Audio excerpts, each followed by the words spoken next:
Olá, gente.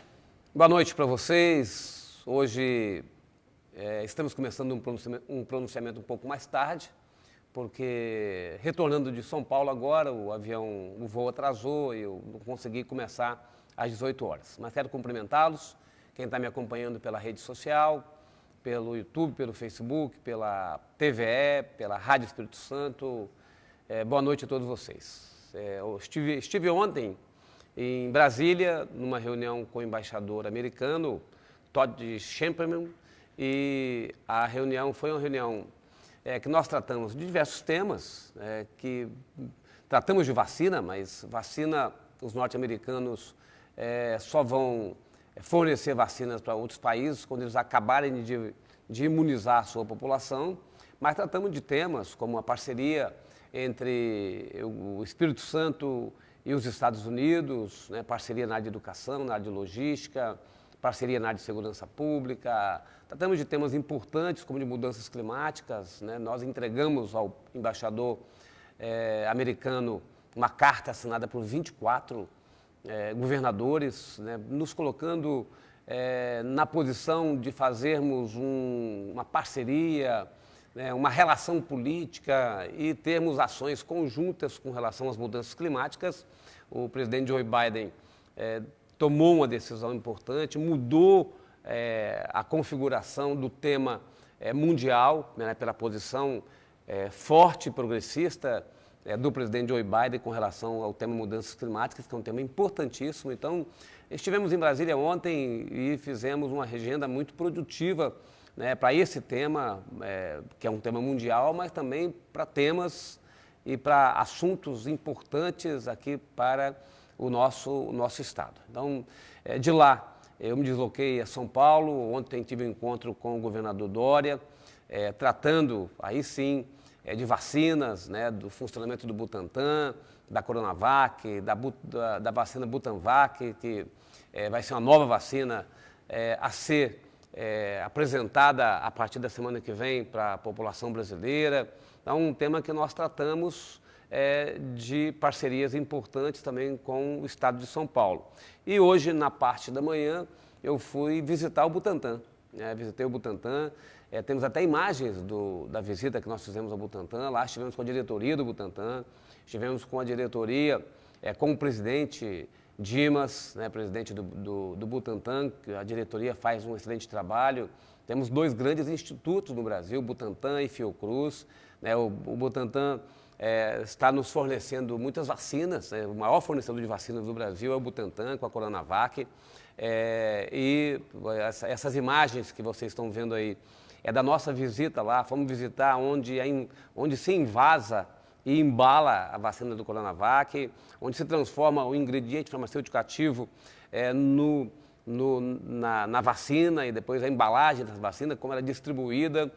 Também visitamos a Butanvac, onde vai ser a fábrica da Butanvac. A Butanvac vai produzir o ingrediente farmacêutico ativo lá mesmo e acho que uns 5 meses, se tudo for aprovado pela Anvisa, a Butanvac poderá estar à disposição da população brasileira.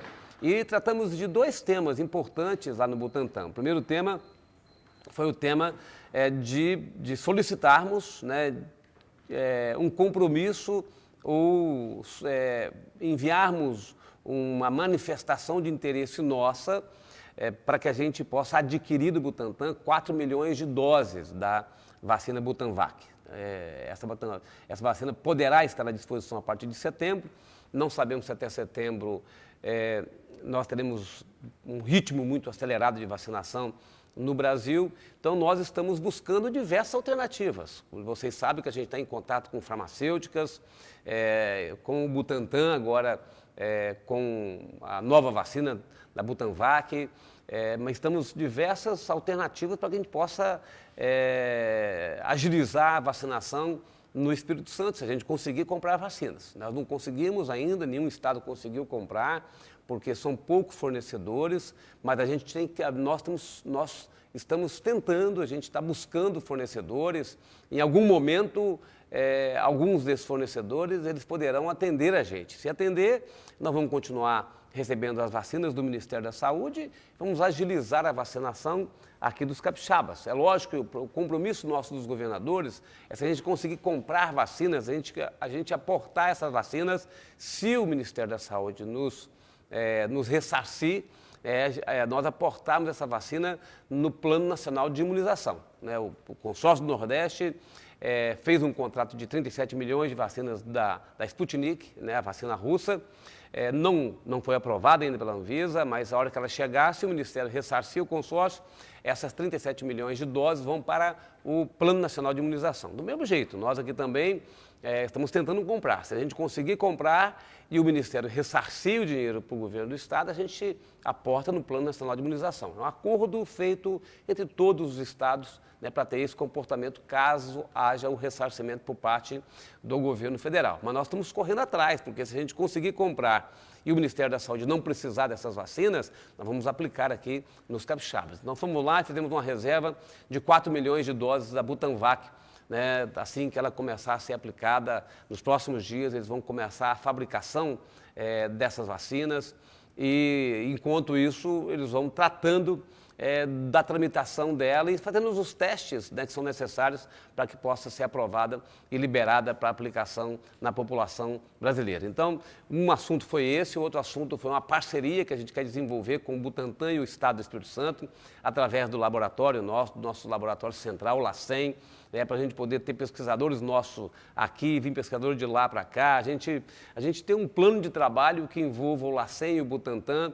O Butantan é um instituto nosso, brasileiro, importantíssimo, reconhecido, e uma parceria nossa pode também ir preparando o Estado do Espírito Santo para que a gente dê passos adiante com relação ao desenvolvimento de novos produtos, à produção de medicamentos no futuro. Então, isso é um passo inicial, nós estamos dando para que, com o tempo, né, o Espírito Santo possa também ter mais autonomia em produção de medicamentos. Então, é o primeiro passo, né, de parceria que nós estamos fazendo com o Butantan. Manifestamos esse interesse ao presidente Dimas, e o presidente Dimas se colocou inteiramente à disposição. Então, uma equipe de trabalho nossa, uma equipe de trabalho dele, já vão começar a preparar, né, algumas ações iniciais para que possamos dar esse passo em direção a fortalecer o Estado do Espírito Santo cada vez mais na área de saúde, na área de pesquisa, de inovação, que isso salva vidas, né? Vocês estão vendo como é importante a ciência, né, para a gente salvar vidas. Veja quantas vidas nós estamos salvando, apesar de estarmos perdendo muitas pessoas, mas a gente salva vidas com a vacina, a gente salva vidas com medicamento, com leito de hospital, com respirador, né? A gente salva vidas de diversas maneiras, né, desde que a gente tenha organização, tá certo? Então, essa tem sido a nossa prioridade. E vocês sabem que desde o primeiro momento, desde o início do ano passado, a gente tem tomado decisões aqui, ancorado na nossa sala de situação, que a gente se reúne todo dia. Hoje eu me reuni, estando no aeroporto de Guarulhos, mas reuni com minha equipe, discutimos tecnicamente. Minha equipe tem um comitê científico que se reúne, debate os temas, gente de dentro do governo, gente de fora do governo. Então, nós estamos seguindo essas orientações permanentemente. É lógico que essas orientações não agradam a todo mundo, né? Tem gente que acha que o governo podia tomar outras decisões. A gente tem que respeitar a opinião de todo mundo. É natural que todo mundo queira dar sua opinião, alguns queiram tirar proveito dessa situação que o mundo está vivendo, mas é da vida, né?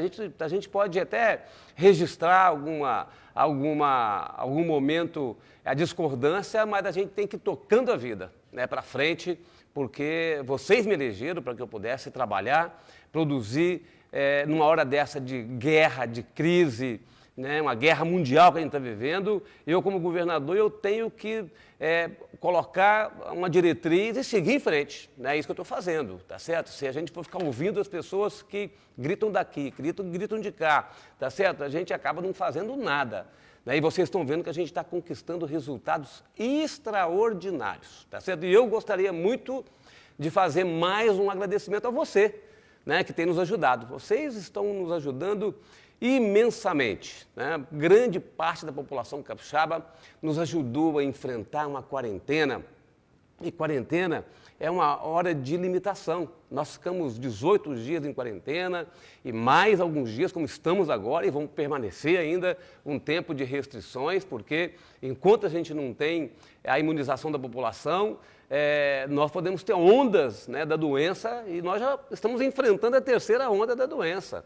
Mas aquilo que a gente fez do dia 18 de março até o dia 4 de abril, aquilo que a gente continua a fazer agora, olha, tem dado resultados, assim, como é bom a gente fazer as coisas certas, como é bom a gente tomar as decisões corretas, simpáticas, antipáticas, ou impopulares ou populares, mas quando você toma as decisões corretas, o resultado aparece, né? E o resultado, graças ao bom Deus e à ajuda de vocês, ele está aparecendo. Acho que é bom que a gente possa colocar aqui alguns dados, tá certo? Assim, dentro desse objetivo nosso, que é salvar vidas, tá certo? A gente quer salvar vidas, toda hora a gente equilibra, faz uma convivência entre salvar vidas e atividades econômicas e sociais, a gente nunca deixa uma situação desequilibrada, mas sempre com o objetivo de a gente poder atender todo mundo em um hospital, sempre com o objetivo de a gente poder salvar as vidas, dar dignidade às pessoas.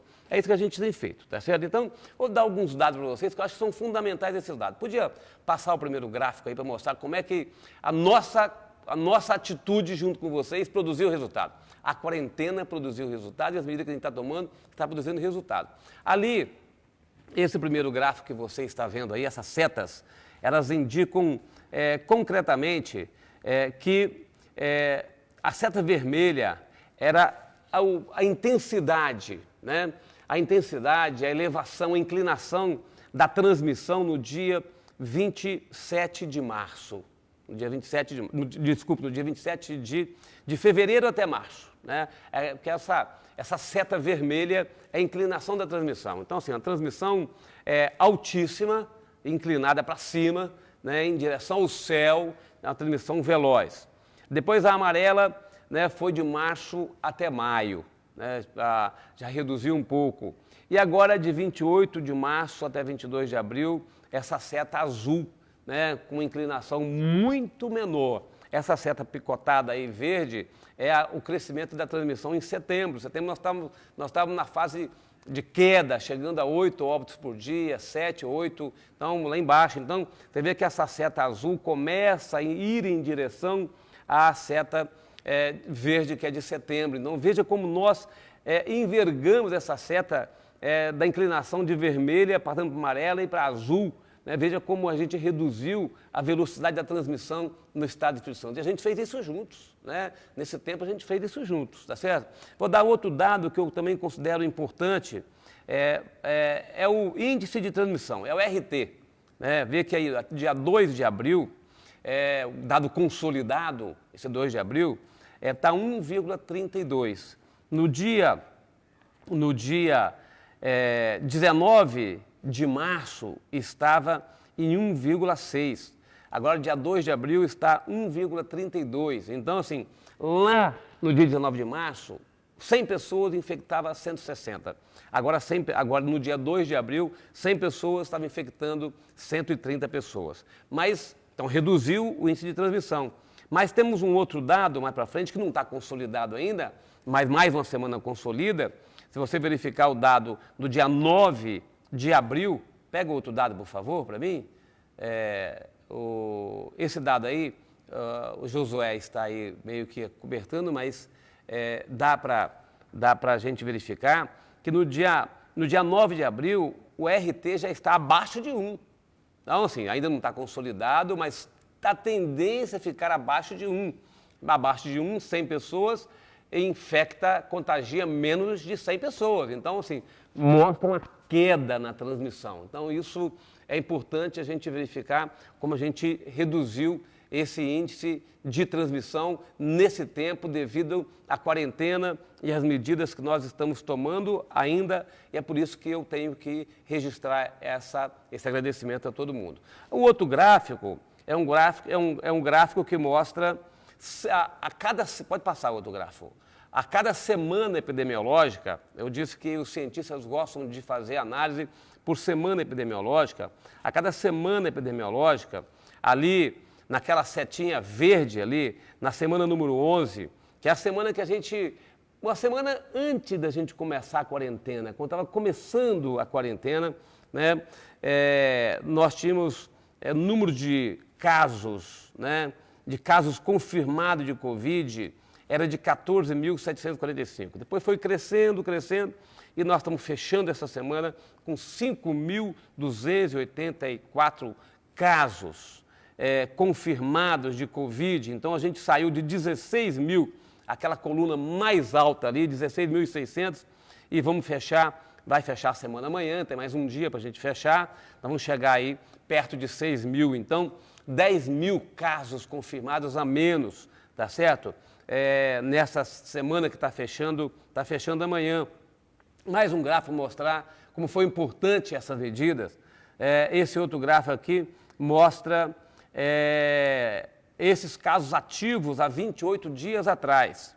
Se você verificar que nessa semana que termina amanhã, nós temos 10.610 casos ativos, né? Há 28 dias.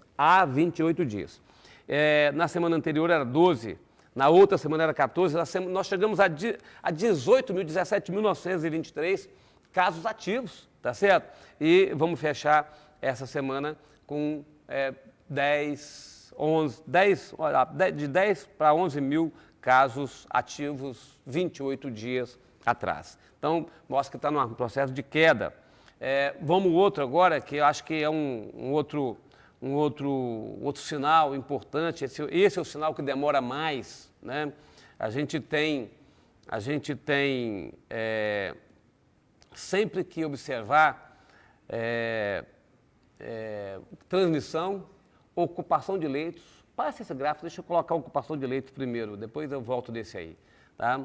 Veja aí, ocupação de leitos, nós estamos fechando hoje, né, a 89,22. Nós ficamos o quê? Mais de um mês com ocupação de leitos acima de 90% e fechamos hoje a 89,22%.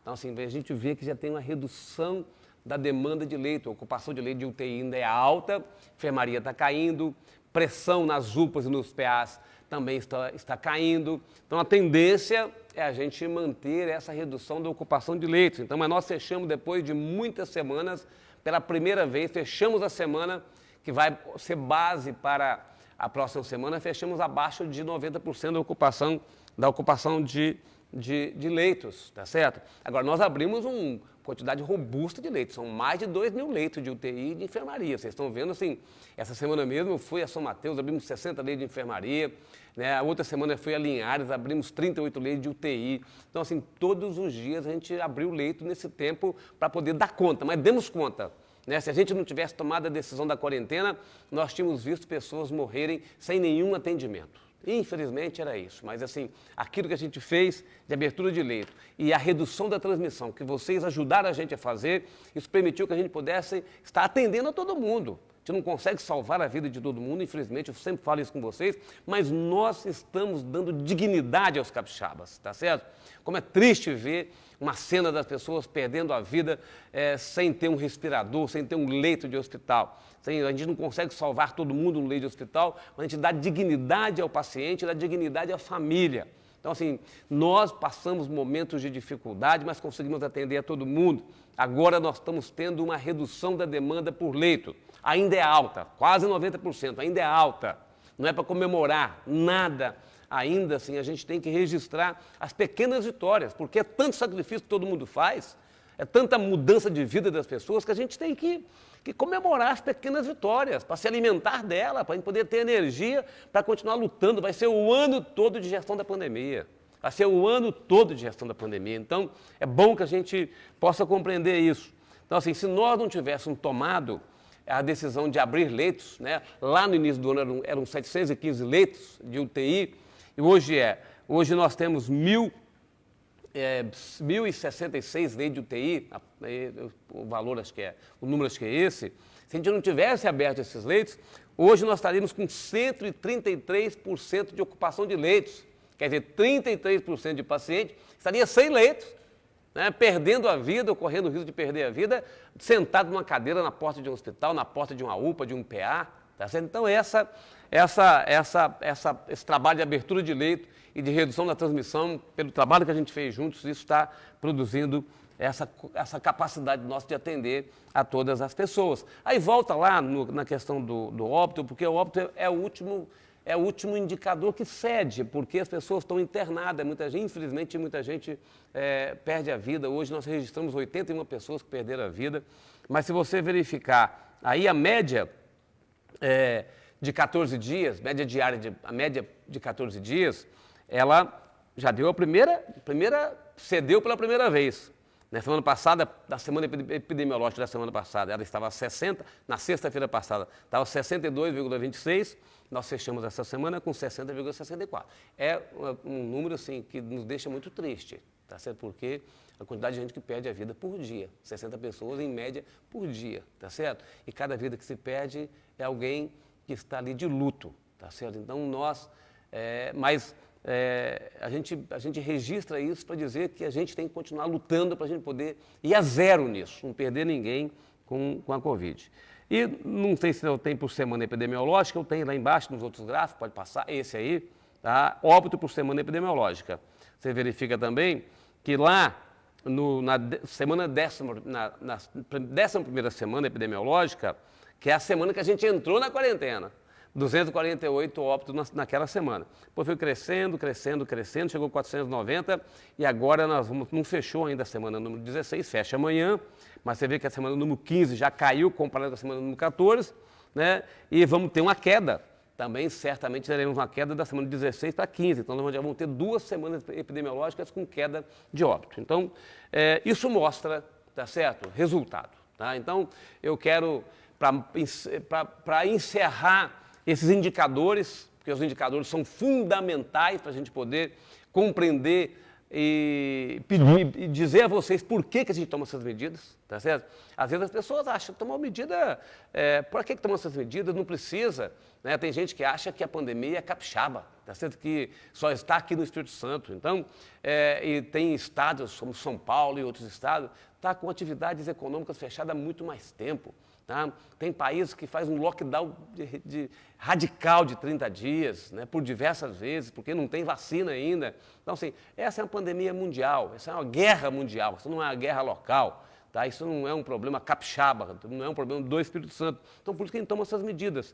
E o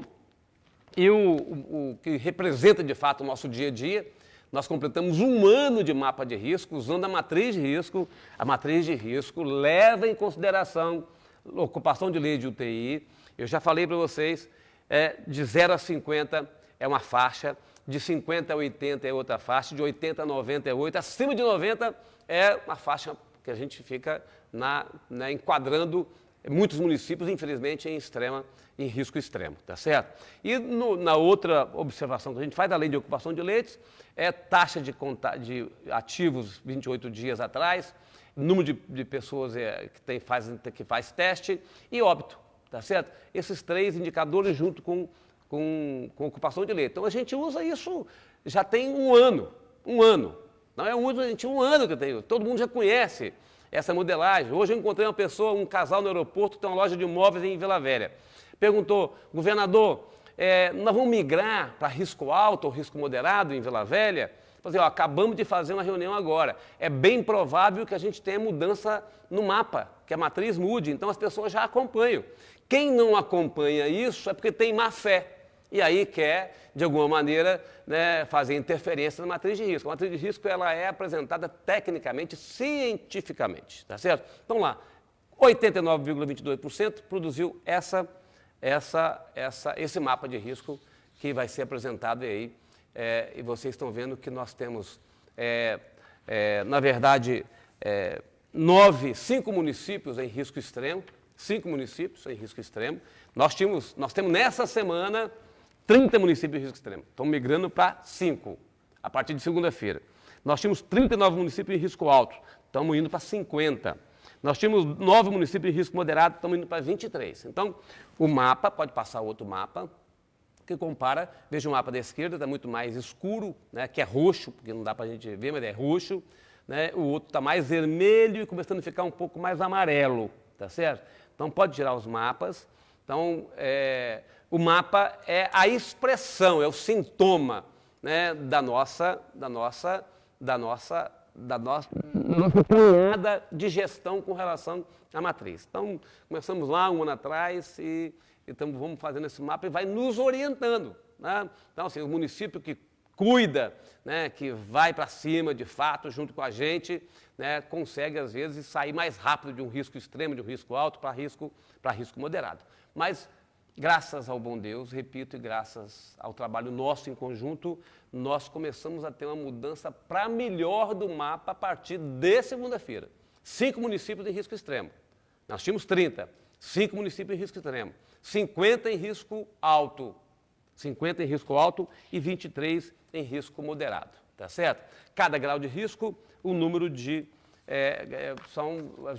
você já conhece o assunto, cada grau de risco, flexibilidade, mais ou menos flexibilidade em algumas atividades. Nós fizemos pontualmente uma mudança nas medidas qualificadas para risco alto. Risco moderado, risco extremo, vocês conhecem, 3 dias de funcionamento, então 5 municípios que estão em risco extremo terão mais uma semana, né, com 3 dias de funcionamento do comércio, quarta, quinta e sexta, as medidas que vocês já estão acostumados, que é o que está vigindo hoje, né, em boa parte do estado, especialmente aqui na região metropolitana. Mas quem migrou para risco alto, então as atividades comerciais podem funcionar de segunda a sábado. Né? Quem estava em risco extremo eram 3 dias da semana, agora quem migrou para risco alto, funciona agora de segunda a sábado. Né? De segunda a sexta, de 10 horas da manhã até às 18 horas, e de sábado, de 10 horas da manhã até às 16 horas, tá certo? Então, as pessoas passam a funcionar 6 dias da semana com atividade comercial. O shopping funciona de 12 às 20 nos dias de semana e no sábado de 12 às 16, tá certo? Então, o horário de funcionamento dos shoppings em risco alto, mas funciona de segunda a sábado, tá certo? A Grande Vitória, por exemplo, e os municípios polos, que não estão mais em risco extremo, funcionam todos os dias de segunda a sábado a atividade econômica. Também, nós fizemos uma pequena alteração com relação a restaurante. Restaurante em risco alto está autorizado a funcionar de 10 horas da manhã até às 20 horas, né? De segunda a sexta. E no sábado, de 10 horas da manhã até às 16 horas. Essa foi a alteração da medida qualificada, tá certo? Que a gente fez. Transporte público, como sábado vai ter atividade econômica, transporte público funciona de 5 da manhã até às 10 horas da noite, de segunda a sábado. Transporte público não funciona no sábado agora, mas no sábado que vem já passa a funcionar na região metropolitana e nos municípios em risco alto. Transporte intermunicipal e interestadual, que tinha limitação de 50%, agora tinha limitação de ocupação de 50%, agora pode ocupar até 75%. Bancos poderão funcionar em risco alto. Então, os bancos poderão funcionar, só não vão funcionar nos 5 municípios de risco extremo, mas os bancos poderão funcionar em risco alto e, naturalmente, funcionar em risco moderado. Tá? Então, são essas as medidas. Outras medidas, aí a nossa equipe, secretária Lenise, secretário Gil, secretário Álvaro, né, estarão inteiramente à disposição para detalhe, porque todas essas atividades têm, né, protocolo de ocupação, número de pessoas por metro quadrado. A academia em risco alto pode funcionar. Um aluno a cada 15 metros quadrados, tá certo? A atividade aeróbica não pode funcionar dentro da academia, em lugar fechado, mas pode funcionar, né, fora. Mas aí a equipe vai estar, quem não está lembrado disso, a equipe vai estar à disposição para esclarecer vocês. O site do governo também tem todas essas informações. Então eu quero encerrar, tá certo? Encerrar meu pronunciamento, tá certo? Para dizer o seguinte, ó, eu posso afirmar que nós começamos então a ter uma redução. Estamos numa curva descendente da terceira onda. Estamos numa curva descendente da terceira onda da pandemia no estado do Espírito Santo. Os dados indicam isso. Só que esses dados, eles precisam ser observados e a gente tem que saber como é que a gente lida com isso, porque você está numa onda descendente, numa curva descendente, não significa que você não vai ter uma outra curva ascendente. Nós tivemos já 3 ondas, tá certo? Então, assim, é preciso que a gente tome cuidado. Eu já falei isso aqui uma vez, vou repetir o que eu disse, assim. Eu estou chamando as pessoas para colaborarem. E estou pedindo às pessoas para esquecerem até se gosta do meu jeito de governar ou não, se gosta do meu governo ou não. Mas independente disso, de você concordar com o meu jeito de governar, você não concordar com o meu jeito de governar, o seu compromisso com a população capixaba, o seu compromisso com você mesmo e com as pessoas que estão perto de você é de preservar a vida dessas pessoas, é de impedir a transmissão. Então é por isso que eu estou pedindo, fazendo um apelo a você, independente de posição ideológica, partidária, né, de qualquer posição política, colabore para a gente poder e continuar fazendo a gestão da pandemia. Nós vamos ter um ano de pandemia ainda pela frente, até final do ano, nós vamos ter que estar gerenciando isso. Poderemos ter outras curvas ascendentes, essa que está começando a cair, tem que continuar caindo. Se a gente não tomar cuidado, ela pode voltar a crescer, tá certo? Então, é necessário que a gente tome todo o cuidado necessário. Eu peço a você que você continue nos ajudando. Muito obrigado, desejo um excelente final de semana para você.